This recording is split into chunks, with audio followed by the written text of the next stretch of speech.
La alta comisionada de Naciones Unidas para los Derechos Humanos, Michelle Bachelet, anunció el miércoles que enviará la próxima semana una misión técnica a Venezuela, que atraviesa una profunda crisis y enfrenta duras sanciones internacionales.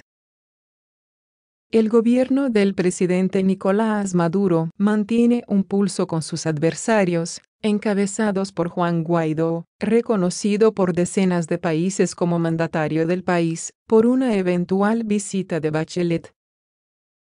Los opositores quieren que tenga acceso a familiares de políticos y militares en prisión, entre otros. Maduro dice que el país miembro de la OPEP vive en plena democracia y se respetan los derechos humanos. Siempre que me invitan a un país, antes de ir a ese país, quiero asegurarme que las condiciones garanticen que puedo desempeñar mi papel como debería, que puedo ir y hablar con todo el mundo, dijo la expresidenta chilena en un video en su cuenta de Twitter.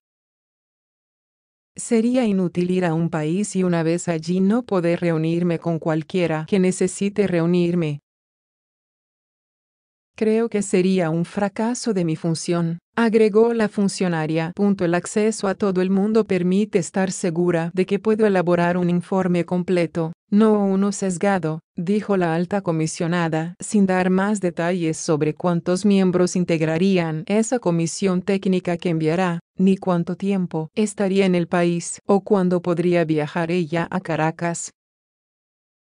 La oposición y grupos de activistas han denunciado graves violaciones a los derechos humanos en Venezuela de cuerpos policiales, y que se ha usado evidencia dudosa en casos judiciales contra opositores,